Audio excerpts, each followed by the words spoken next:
இயேசுவின் மறைந்த வாழ்வு வரலாறு என்பது இயேசுவின் இளமை பருவத்திற்கும் அவர் தமது 30 வயதிற்கு மக்களுக்கு போதிக்க தொடங்கிய காலத்திற்கும் இடைப்பட்ட காலகட்டத்தில் அவர் என்ன செய்தார் என்ற மர்மத்தை விளக்குவதற்கான முயற்சியை குறிக்கும். கிறிஸ்தவர்களின் புனித நூலாகிய விவிலியத்தில் காணப்படாத பல செய்திகளை உள்ளடக்கி இயேசுவின் மறைந்த வாழ்வு பல விதங்களில் பல நூட்களில் விவரிக்கப்பட்டுள்ளது. இத்தகைய புனைவுகளை மைய நீரோட்ட கிறிஸ்தவ சபைகள் உண்மை என பதில்லை. வாருங்கள் இதை பற்றி விரிவாக பார்க்கலாம். Welcome to reading of history and happy new year.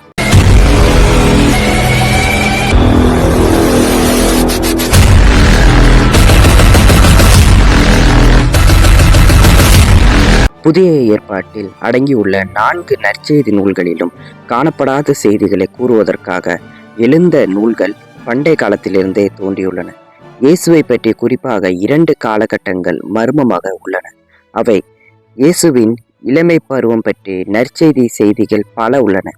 ஆனால் அவர் 12 வயதில் எருசலேம் கோவிலில் காணாமற் போய் பின்னர் பெற்றோரால் கண்டுபிடிக்கப்பட்டு அவர்களோடு நாசரேத்துக்கு போய் அங்கே வாழ்ந்து வந்தார் என்று கூறுவதோடு அந்த இளமை பருவ செய்திகள் நின்றுவிடுகின்றன.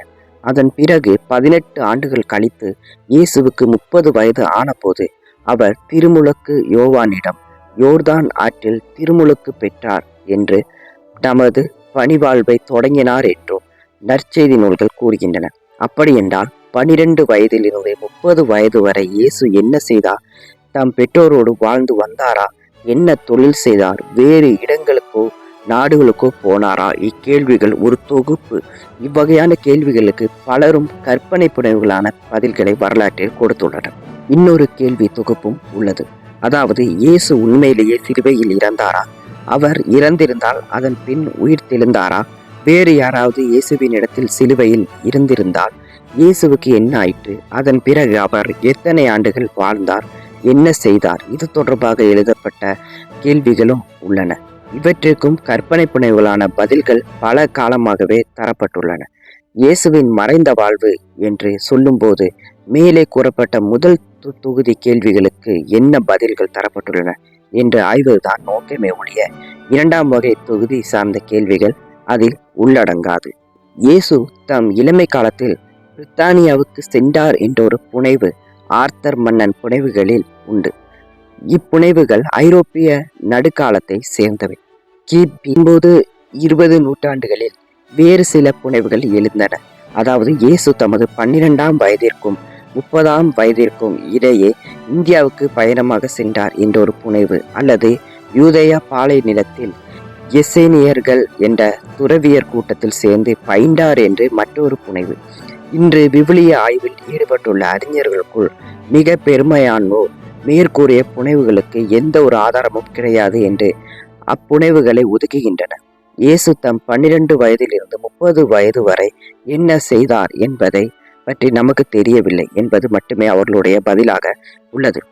இயேசு சிலுவையில் இறக்கவில்லை என்றும் அவருக்கு பதிலாக வேறொருவரே இறந்தார் என்றும் இந்நிகழ்ச்சிக்கு பிறகு இயேசு இன்னும் பல ஆண்டுகள் உயிர் வாழ்ந்தார் என்றும் அமைந்த புனைவுகளையும் விவிலிய அறிஞர்கள் ஆதாரமற்றவை என்று தள்ளிவிடுகிறார்கள். இத்தகைய கதைகள் எல்லாம் வெறும் புனைவுகளே என்றும் அவற்றுக்கு யாதொரு வரலாற்று அடிப்படையும் இல்லை என்றும் அவர்கள் கூறுகிறார்கள். இயேசுவின் குழந்தை பருவம் குறித்து விரிவான செய்திகளை தருகின்ற நற்செய்தி நூல்கள் அவருக்கு 12 வயது நிரம்பியது வரும் வரை தாம் தகவல் தருகின்றன. அதன் பிறகு அவருக்கு 30 வயது ஆகும் வரையிலான 18 ஆண்டுகள் பற்றி எந்த தகவலும் அங்கு இல்லை. இயேசுக்கு 12 வயது ஆனதும் என்ன நடந்தது என்பதை மிக சுருக்கமாக லூக்கா நற்செய்தி எடுத்து கூறுகிறது. பின்பு இயேசு தம் பெற்றோர்களுடன் சென்று நாசரேத்தை அடைந்து அவர்களுக்கு பணிந்து நடந்தார். அவருடைய தாய் இந்நிகழ்ச்சிகளை எல்லாம் தமது உள்ளத்தில் பதித்து வைத்திருந்தார். இயேசு ஞானத்திலும் உடல் வளர்ச்சியிலும் மிகுந்து கடவுளுக்கும் மனிதருக்கும் உகந்தவராய் வாழ்ந்து வந்தார். லூக்கா 2ஆம் அதிகாரம் 51-52. கிறிஸ்தவ மரபுப்படி இயேசு தம் பெற்றோரோடு கலிலேயாவில் வாழ்ந்து வந்தார். அந்த காலகட்டத்தில் இயேசு குறித்தான வரலாற்று ஆதாரங்கள் இல்லை என யூத சமயத்தில் சிறுவர்கள் தம் சிறு பருவத்தை தாண்டி இளமை பருவத்தை எட்டுவது 12 வயதை தாண்டும் போது ஆகும். அதிலிருந்து அவர்கள் யூத சமய சடங்குகளை நிறைவேற்ற கடமைப்பட்டவர்கள். இதற்கான சடங்கு பார் மிஸ்வா என்று அழைக்கப்படுகிறது. அதுபோலவே 30 வயது ஆகும்போது ஒரு ஆண் குருத்துவ பணி ஆற்றும் வயதை அடைகிறார். இயேசுவின் வாழ்வில் இந்த 2 ஆண்டுகளும் குறிப்பிடுவது அவருடைய குருத்துவ பணியை காட்டுவதற்காக இருக்கலாம் என்று அறிஞர் கருதுகின்றனர். இவ்வாறு இந்த 2 எண்களும் சிறப்பு பொருள் கொண்டவைகளாகும். மார்க்கு நற்செய்தியில் வரும் ஒரு சிறு பகுதி இயேசுவின் தொழில் பற்றி ஒரு குறிப்பை தருகிறது. இயேசு தம் சொந்த ஊரான நாசரேத்து சென்று அங்கு தொழுகை கூடத்தில் கற்பித்தார். அப்போது மக்கள் அவருடைய பேச்சு திறனை கண்டு வியப்புற்று, என்ன இவருக்கு அருளப்பட்ட ஞானம், என்ன இவருடைய கைகளால் ஆகும் வல்ல செயல்கள், இவர் தச்சர் அல்லவா என்று கூறினார்கள். இது மார்க்கு 6ஆம் அதிகாரம் 2:3 குறிப்பிடப்பட்டுள்ளது. இயேசு தமது பணிக்காலத்தின் தொடக்கத்தில் தச்சு தொழில் செய்திருக்கலாம் என்றும் அத்தொழிலில் அவருக்கு போதிய அனுபவம் இருந்திருக்க வேண்டும் என்றும் இதிலிருந்து தெரிகிறது. மேலும் மத்தேயு நற்செய்தி 13:55 இயேசுவின் சொந்த ஊர் மக்கள் அவருடைய ஞானத்தையும் பேச்சு திறனையும் கண்டு வியந்து கூறியது கீழ்வருமாறு உள்ளது. அவர்கள் எங்கிருந்து இந்த ஞானம் இவருக்கு வந்தது, எப்படி இந்த வல்ல செயல்களை செய்கிறார், இவர் தச்சருடைய மகன் அல்லவா என்று கேட்டார்கள். இதிலிருந்து தச்சு தொழில் இயேசுவின் வளர்ப்பு தந்தையான புனித யோசேப்பின் தொழிலாக இருந்தது என்றும் இயேசுவும் அத்தொழிலை நன்கு அறிந்தவரே என்றும் ஊகிக்க முடிகிறது. நாசரேத்து சிறு ஊராக இருந்தாலும் அதை அடுத்து இருந்த செப்பரிசு என்ற நகரத்தை மீளவும் கட்டி எழுப்பும் பணியில் பேரளவிலான தொழிலாளர்கள் ஈடுபட்டிருந்தார்கள் என்று கூறுகின்றனர். வரலாற்று ஏடுகள் உள்ளன. எனவே இயேசுவின் இளமை பருவத்திலும் அவர் 20 to 30 வயதினராக இருந்த போதும் கட்டடங்களுக்கு தேவையான மர வேலைகளில் ஈடுபட்டிருந்ததற்கு அடிப்படை உள்ளது என்று பேட்டி என்னும் அறிஞரும் பிற அறிஞரும் கூறுகின்றனர். 1940 to 50களில் பாலத்தீனத்தின் சாக்கடல் அருகே சில குகைகளில் பண்டைய கால ஏட்டு சுருட்களின் பகுதிகள் கண்டெடுக்கப்பட்டன. தோல், பைப்பரசு போன்ற ஊடகங்களில் எழுதப்பட்ட அந்த 8 பகுதிகள் சாக்கடல் சுருளோடுகள் என்று அழைக்கப்படுகின்றன. இந்த ஏடுகளில் சில இயேசு வாழ்ந்த காலத்தை சார்ந்த எசேனியர்கள் என்ற யூத குழுவினரின் படைப்பக்கமாக இருக்கலாம் என்று அறிஞர்கள் கருதுகின்றனர். இக்குழுவினரிடம் இயேசு ஒரு வேளை கல்வி பயின்றிருக்கக்கூடும் என்றொரு கருத்து உள்ளது.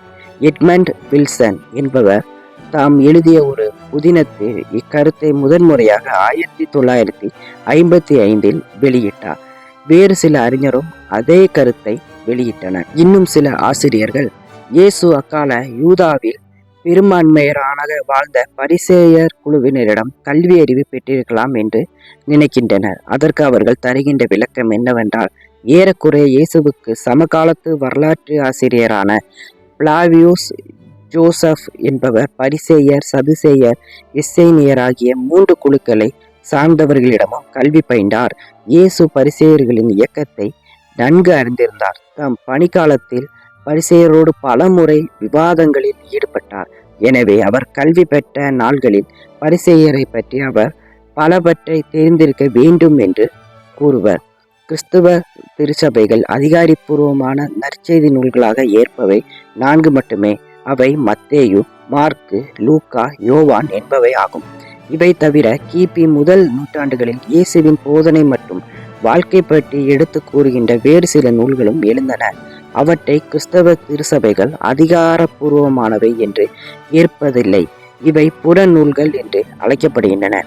ஏற்கப்பட்ட 4 நற்செய்திகளிலும் இயேசு 12 வயது முதல் 30 வயது வரை என்ன செய்தார் என்பது பதிவு செய்யப்படாததால் அந்த வெற்றிடத்தை நிரப்பும் வகையில் புறநூல்கள் பல புனைவுகளை உருவாக்குகின்றன. இயேசு தம் இளமை பருவத்தில் பிரித்தானியாவுக்கு சென்றார் என்று சில புனைவுகள் எழுந்தன. அவை தரும் தகவல்கள் தமக்குள் வேறுபடுகின்றன. ஒரு கதை இயேசு பிரித்தானியா சென்றதை நற்செய்திகளில் வருகின்றன. அரிமத்தியா யோசேப்பு என்பவரோடு தொடர்பு படுத்துகின்றது. இயேசு சிலுவையில் இறந்ததும் அவருடைய உடலை பிலாத்துவின் அனுமதியோடு ஒரு கல்லறையில் அடக்கம் செய்தவர்கள் அரிமத்தியா ஊரை சேர்ந்த யோசேப்பு என்பவர். இத்தகவல் மத்தேயு அதிகாரம் 27:57 61, மார்க்கு 15வது அதிகாரம் 42 47 வசனங்கள், லூக்கா 23வது அதிகாரம் 30 35 வசனங்கள், யோவான் 19வது அதிகாரம் 38 42 வசனங்கள் ஆகிய பகுதிகளில் காணப்படுகிறது. இந்த அரிமத்தியா யோசேப்பு என்பவர் இயேசு சிலுவையில் தொங்கிய போது சிந்திய இரத்தத்தை ஒரு கிண்ணத்தில் பிடித்தாராம்.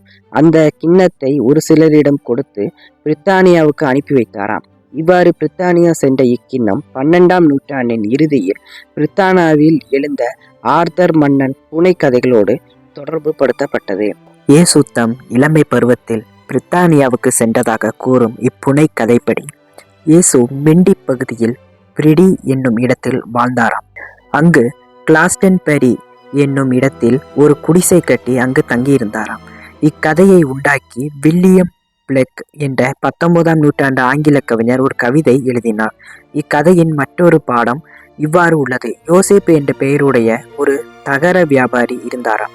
இயேசுவின் வளர்ப்பு தந்தையான புனித யோசேப்பின் மரணத்திற்கு பிறகு அந்த யோசேப்பு என்பவர் சிறுவன் இயேசுவை தம் பாதுகாப்பில் வைத்திருந்தாராம். இவ்வாறு இயேசுவின் பிரித்தானிய பயணம் புனைக்கதையில் இறுதி பெற்றது.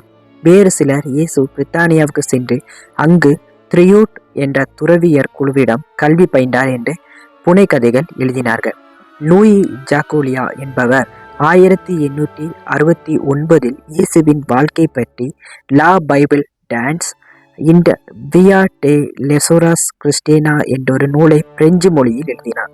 அந்நூலில் அவர் இயேசு இந்தியாவுக்கு சென்றார் என்று வெளிப்படையாக கூறாவிடினும் இயேசு இந்தியாவுக்கு சென்றிருக்க கூடும் என்ற தம் ஊக்கத்தை தெரிவித்தார். ஜாக்கோலியா இயேசுவின் வரலாற்று நிகழ்ச்சிகளையும் கிருஷ்ணரின் வரலாற்று நிகழ்ச்சிகளையும் ஒன்றோடொன்று ஒப்பிட்டு பார்த்தார். அந்த இரு வரலாறுகளிலும் வருகின்ற நிகழ்ச்சிகளுக்கிடையே மிக பெரும் ஒற்றுமை உள்ளதை அவர் கண்டார். அதிலிருந்து ஜாக்கோலியா கீழ்வரும் முடிவுக்கு வந்தார். அதாவது கிருஷ்ணரின் வரலாறு என்பது ஒரு புனைக்கதை. அந்த புனைக்கதையின் அடிப்படையில் இயேசு பற்றிய புனைக்கதையும் உருவானது. மேற்கூறிய கருத்து ஏற்கத்தகாதது என்று அறிஞர் முடிவு செய்கின்றனர். முதலில் கிறிஸ்து என்ற பெயர் கிறிஸ்தனா என்ற பெயரின் திரிவு என்று ஜாக்கோலியா கூறுவது தவறு என்றும் அவர் கிருஷ்ணா என்ற பெயரை தம் விருப்பம் போல் மாற்றியுள்ளார் என்றும் தெரிகிறது. மேலும் அவர் கிருஷ்ணாவை அவருடைய சீடர்கள் இயேசுயூஸ் என்று அழைத்ததாகவும் அதற்கு தூய்மையே உருவானவர் என்று பொருள் என்றும் கூறுகிறார். இதை மறுத்து மார்க்ஸ் முல்லர் என்னும் சமஸ்கிருத அறிஞர் இயேசுயூஸ் என்ற சொல் சமஸ்கிருத மொழியிலே இல்லை என்றும் அச்சொல்லை ஜாக்கோலியா தம் சொந்த விருப்பப்படி உருவாக்கி கொண்டார் என்றும் நிரூபித்துள்ளார். மேலும் கிருஷ்ணர் வாழ்ந்ததாக கூறப்படும் காலமும் இயேசுவின் காலமும் ஒன்றன்று. நிக்கோலாஸ் நோட்டோபி என்பவர் உருசிய நாட்டவர். 1887 அவர் போர் செய்திகளை பத்திரிகைகளுக்கு அனுப்பும் பணியை செய்து கொண்டிருந்தார். அப்போது அவர் ஜம்மு காஷ்மீரில் உள்ள லடாக் பகுதியில் அமைந்துள்ள ஹேமிஸ் என்ற திபெத்திய புத்த மடத்தில் மனிதருள் மாமனிதர் புனித இசாமின் வரலாறு என்ற பழைய ஏடு ஒன்றினை கண்டுபிடித்ததாகவும் அதில் இயேசுவின் வாழ்க்கை பற்றி அரிய செய்திகள் அடங்கியிருப்பதாகவும் உலகுக்கு அறிவித்தார். ஈசா என்பது அரபி மொழியில் இயேசுவை குறிக்கும் சொல். நோட்டோபி தாம் லடாக் பகுதியின் திபெத்தியா புத்த மடத்தில் கண்டுபிடித்ததாக கூறிய பழைய ஏட்டின் மொழிபெயர்ப்பு என்று கூறி பிரெஞ்சு மொழியில் லாவியே இன்கான் ஜீசஸ் கிரைஸ்ட் என்ற நூலை 1894 வெளியிட்டு அதில் அவர் அந்த ஏட்டை எவ்வாறு கண்டுபிடித்தார் என்பதை உண்மையான வரலாற்று நிகழ்ச்சியாக எடுத்துரைத்தார். நோட்டோவி வெளியிட்ட நூலும் அதில் அவர் தாமாகவே திபெத்தியா புத்த மடத்தில் கண்டுபிடித்ததாக கூறிய பழைய ஏடு பற்றிய செய்தியும் பெரிய சர்ச்சையை கிளப்பிவிட்டது. அந்நூலை வாசித்த இந்தியவியல் அறிஞரான மார்க்ஸ் முல்லர் உடனடியாக அதற்கு மறுப்பு தெரிவித்தார். அதாவது முல்லர் கருத்துப்படி ஒன்றில் லடாக் புத்த மடத்து துறவிகள் நோட்டோவிச்சை ஏமாற்றியிருக்க வேண்டும், அல்லது நோட்டோவிச் தாமே இயேசு பற்றி ஒரு கதை புனைந்திருக்க வேண்டும். நோட்டோவின் நூலில் சுருக்கம் இது. இயேசுவின் வரலாறு இஸ்ரேல் மக்கள் எகிப்துக்கு சென்றிருந்து தொடங்குகிறது. அவர்களை மோசே எகிப்திய அடிமை தலையினின்று விடுவித்தார். பின்னர் உரோமர் அவர்கள் மேல் வெற்றி கொண்டு அவர்களுடைய நிலத்தை ஆக்கிரமித்தார்கள். அக்காலகட்டத்தில் இயேசு பிறந்தார். 12 வயது வரை தம் பெற்றோரோடு வாழ்ந்த இயேசு 13வது வயதில் ஒரு வர்த்தக குழுவினோடு சேர்ந்து கௌதம புத்தரின் போதனைகளை அறிந்து கொள்ளும் பொருட்டு பௌத்த துறவிகளோடு 6 ஆண்டுகள் பயின்றார். தொடர்ந்து 6 ஆண்டுகள் இயேசு இந்தியாவின் பல புண்ணிய தலங்களை சந்தித்து அங்கு பயிற்றுவித்தார். தமது 29வது வயதில் அவர் தம் சொந்த நாட்டுக்கு திரும்பி சென்று அங்கு போதிக்கலானார். பின்னர் அவர் எருசலேம் நகருக்கு சென்றார்.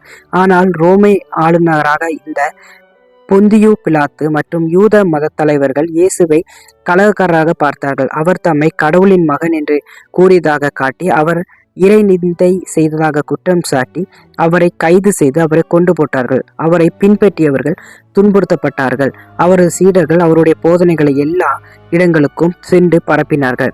நோட்டோவி இயேசு பற்றிய மேற்கூறிய செய்திகளை லடாக் பகுதி புத்த மடத்தில் கண்டுபிடித்த ஏட்டிலிருந்தும் புத்த துறவிகளிடமிருந்தும் பெற்றதாக கூறியது உண்மைதானா என்று அறிய பல ஆய்வாளர்கள் முனைந்தனர். அவர்களுக்குள் ஒருவர் மார்க்ஸ் முல்லர். அவர் லடாக்கின் ஹேமிஸ் புத்த மடத்தின் தலைவருக்கு கடிதம் எழுதி நோட்டோவி பற்றியும் அவர் கண்டெடுத்ததாக கூறிய ஏடு பற்றியும் விசாரித்தார். அதற்கு மடத்தலைவர் தாம் பொறுப்பேற்று 15 ஆண்டுகள் ஆகின்றன என்றும் அக்காலகட்டத்தில் வெளிநாட்டை சார்ந்த எவரும் தங்கள் மடத்திற்கு வந்ததில்லை என்றும் நோட்டோவிச் குறிப்பிட்ட இயேசு பற்றிய பழைய ஏடு தம் மடத்தில் கிடையாது என்றும் பதில் எழுதினார்.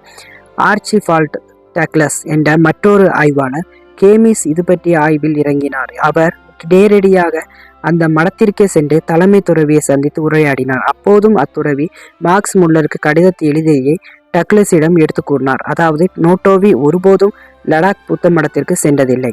நோட்டோவி சொன்ன அனைத்துமே கட்டுக்கதை என்பது தெளிவாயிற்று. இயற்பியல் அறிஞர் லியோபோல்ட் ஃபோன் ஸ்ட்ரேட்டர் என்பவர் நோட்டோவி கூறியது மாபெரும் பொழுது என்று வர்ணித்தார். வில்கெம் ஸ்னேமெல்கர் என்பவரும் அவ்வாறே கூறியுள்ளார். நோட்டோவிச் வேண்டுமென்றே கதை எடுத்துக்கட்டி தம் நூலில் உண்மை போல் வெளியிட்டதை அறிஞர்கள் வெளிச்சமிட்டு காட்டிய பிறகும் அவர் முதலில் தாம் சொன்னது உண்மையே என்று கூறினார்.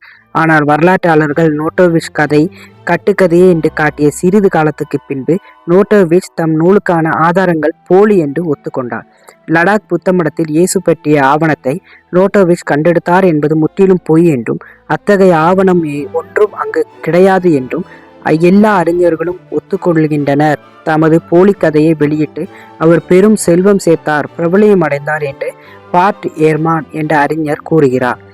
இவர் 1908 இயேசு கிறிஸ்து பற்றிய கும்பகால நற்செய்தி என்ற ஒரு நூலை வெளியிட்டார். அந்நூலில் டவினுக்கு வானவெளியிலிருந்து வழங்கப்பட்ட ஏடுகளில் இயேசு பற்றி எழுதப்பட்டிருந்ததை அடங்கியிருந்தன என்று அவர் கூறினார். குறிப்பாக இயேசு தம் 12 வயதிலிருந்து 30 வயது வரை எந்தெந்த இடங்களுக்கு பயணம் செய்து கல்வி பயின்று போதித்தார் என்பது தமக்கு வெளிப்படுத்தப்பட்டதாக அவர் கூறினார். மேலும் இயேசு தம் இளமை பருவத்தில் இந்தியா, திபெத்து, பெர்ஷியா, அசிரியா, கிரீசு, எகிப்து ஆகிய பிரதேசங்களுக்கு சென்று அங்கு கல்வி அறிவு பெற்றார் என்றும் அங்கிருந்த மக்களுக்கு நற்செய்தி அறிவித்தார் என்றும் டவுலிங் தம் நூலில் கூறுகிறார். டவுலிங் எழுதிய நூலில் உள்ள சில கருத்துக்களை எடுத்து அவற்றை அகமதியா கருத்துக்களோடும் பிற சமய இயக்கங்களின் கருத்துக்களோடும் இணைத்து ஹோல்கர் ஹெர்ஸ்டன் என்பவர் இயேசு பற்றிய புதியதோர் பார்வையை முன்வைத்தார்.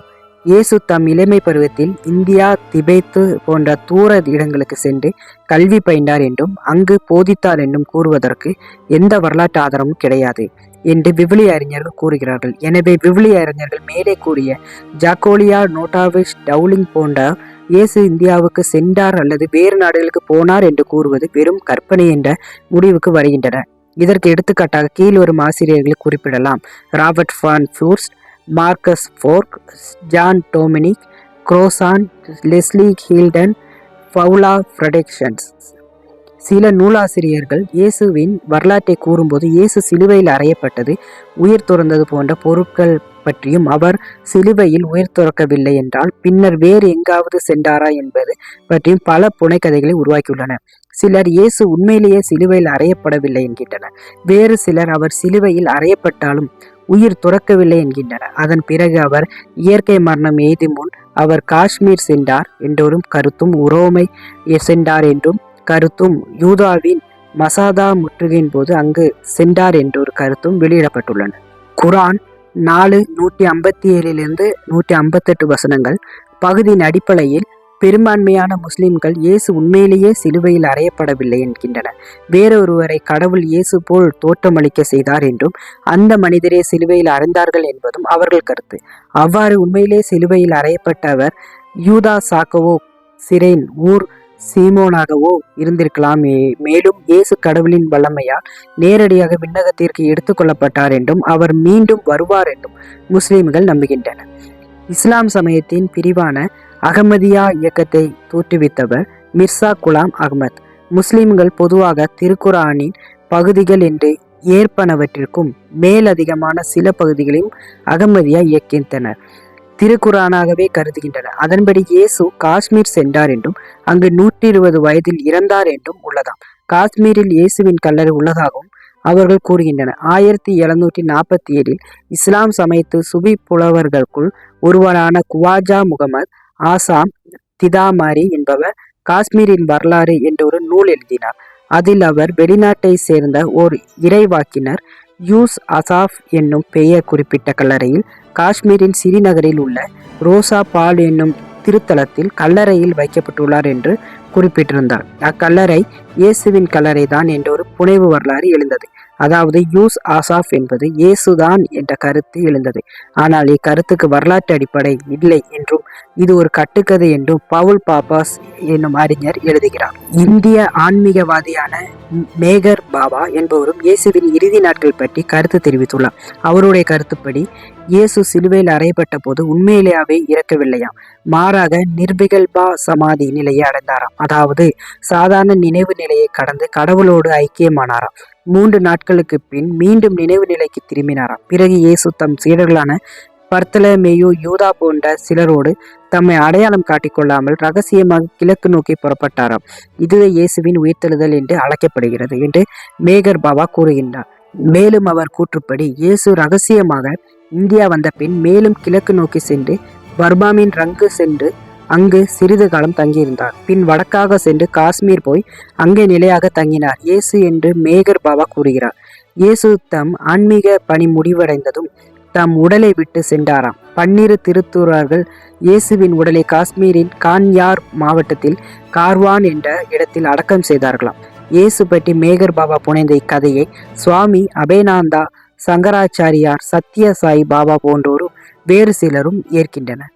1981 ஹோல்கர் ஹெர்ஸ்டன் என்னும் செருமானிய எழுத்தாளர் இயேசு இந்தியாவில் வாழ்ந்தார் என்ற நூலில் தம் கருத்தை தெரிவித்தார். அவருடைய கருத்து புதிதென்று, மாறாக ஏற்கனவே நோட்டோவிஷ், மேகர் பாபா போன்றவர்கள் கூறியவற்றை சற்றே விவரித்து அவர் இயேசுவின் மறைந்த வாழ்வை கதையாக புனைந்துள்ளார். அதை குந்தர் கிரேன்போல்ட் என்பவர் தமது இந்தியாவில் இயேசு என்னும் கட்டுக்கதைக்கு முற்றுப்புள்ளி என்னும் நூலில் ஆதாரங்களோடு மறுத்துள்ளார்.